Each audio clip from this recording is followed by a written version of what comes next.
Season 19, the Scientific Forge has brought a number of great changes to the game. It's brought a new weapon in the Tesla cannon, which I have yet to get my hands on yet, but excited to soon. It's brought the Gleaming Depths raid, which can be very fun at times, but we'll get into that in just a little bit here.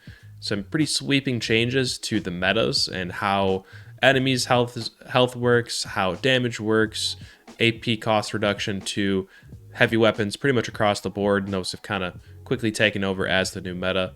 But a lot has changed. There's a lot of new rewards to gain. So I'm just going to go over kind of what we have in front of us here and give you some of my initial thoughts on the raid so far. First things first, let's talk about the pets, because I know that's something that people have been anticipating for a while, and it's finally here. We're going to have two options to add to our camp to kind of liven it up a little bit. We're going to be able to have the Bombay Cat and the White German Shepherd. I think both the models look pretty good. Definitely reminded me of Dog Meat a little bit from Fallout 4. But yeah, that's kind of exciting. It's going to be nice to have those around your camp. I know that there's existing locations, or at least a existing location that has a cat at it, and a lot of people have actually built camps around that. So it's cool that we can just kind of add them as we choose now. Next, moving on to the Tesla cannon. As I mentioned, I haven't gotten a chance to use this yet, but I have seen some videos of it. It does look pretty cool, so I'm excited to get my hands on that, and it seems like it's actually a pretty decent weapon that you could use against the first raid boss, as it kind of passes through the robot's whole body. So excited to get my hands on that. Definitely always here for new weapons being added to the game, and seeing what we can do with it. Touching on the rewards for Season 19 very briefly here. Overall, it's an Enclave themed reward track, which I'm very excited about. I really like Brotherhood of Steel and Enclave related and stylistic things. So definitely happy to have a whole season pass worth of rewards to go for that stuff. Definitely looking forward to getting my hands on the Plasma Core recharger, as the Gatling Plasma has pretty quickly here become the top of the food chain in terms of meta weapons and just time to kill and those sorts of things, and also kind of just ammo efficiency. I mean, having a plasma core versus having to craft a ton of rounds for weapons, definitely very efficient. Can't wait to fully deck out mine with the new attachments that they just released for the Gatling Plasma as well. So before I get into kind of my review of the raid, kind of want to just go through the steps of it, where to find it, and just those sort of things quick, so we can kind of get an idea and get on the same page for what I'm going to be talking about in a little bit here. So to start the raid, you're just going to fast travel over to kind of either AMS testing site or Striker Row. If you don't have the raid on your map already, for some reason I didn't have it, but some of my other friends had it on their map already, even though they'd never been there. So if you can't find it, here's where it is.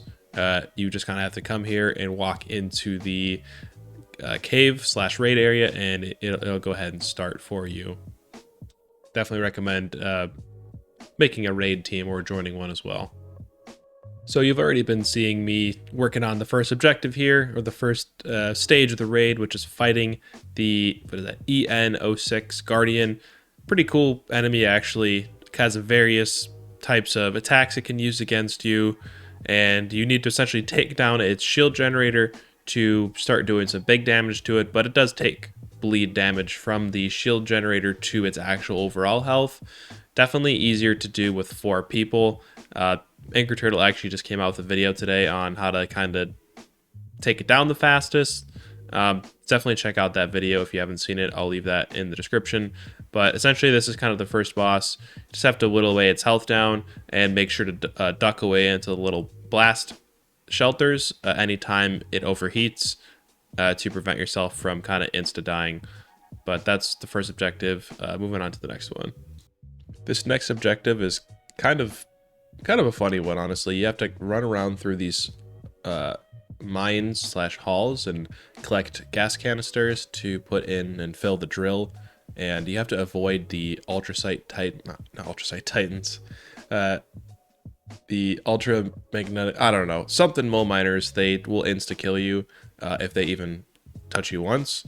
So it's kind of fun running around and then rounding a corner and just being paranoid if they're going to be there to snag you or not. Either way, it's pretty quick, as long as you can be coordinated with your team. I recommend having at least one person defend the drill if it starts taking a lot of damage, but that's kind of just the gist of what this objective is. All right, and the next objective here is going to be fighting some, think like cryogenically frozen enclave soldiers, generals, mercenaries. Not sure what they are exactly, but it's pretty cool though. The kind of thing you have to worry about is making sure that the shield generators over to the sides, there's A, B, and C, are all disabled.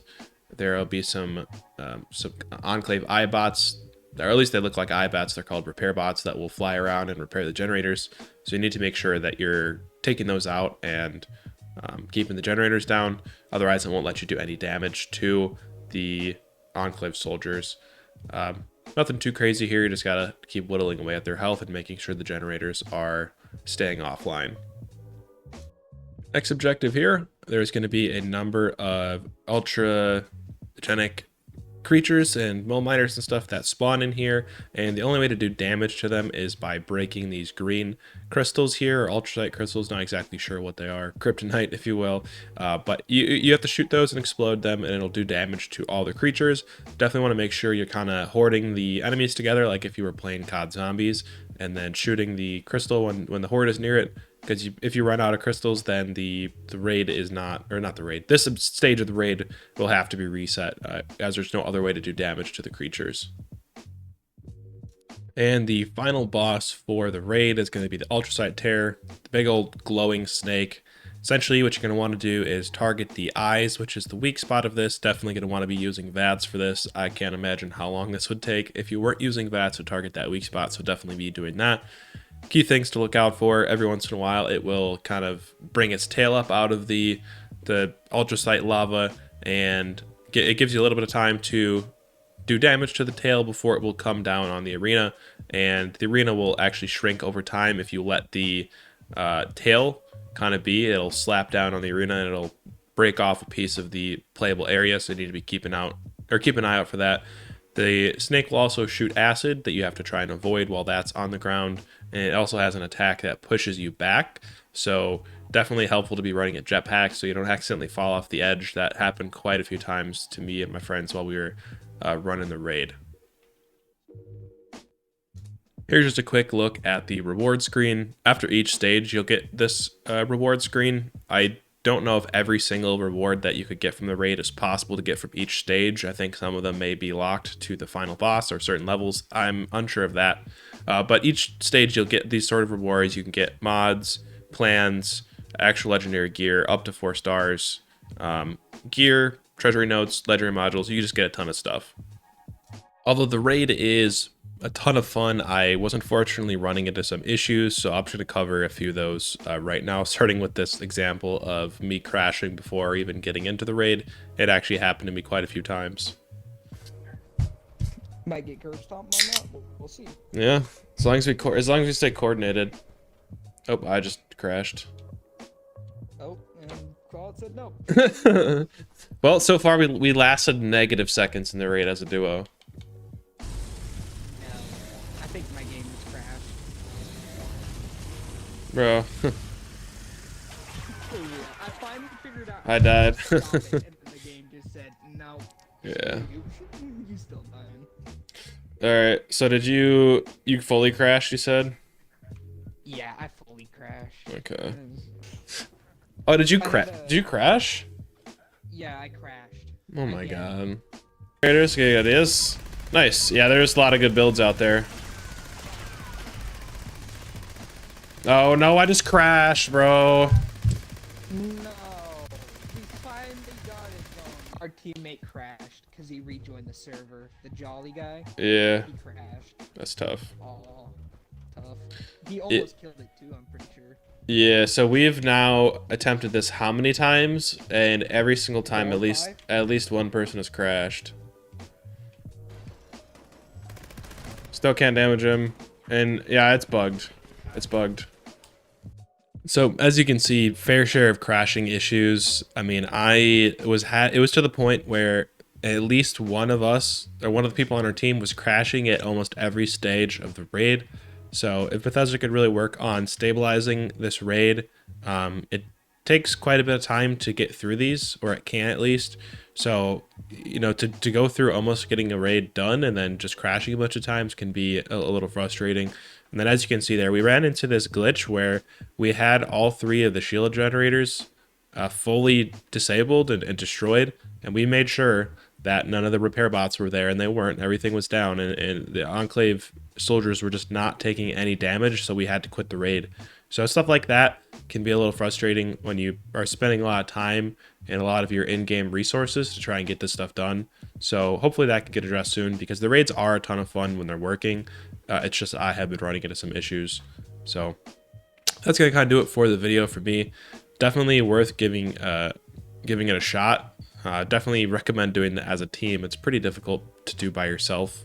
So yep, team up, make those looking for group posts, give it a try, level up that season pass, and enjoy the season. Hopefully we'll see some stability and bug fixes coming in soon here.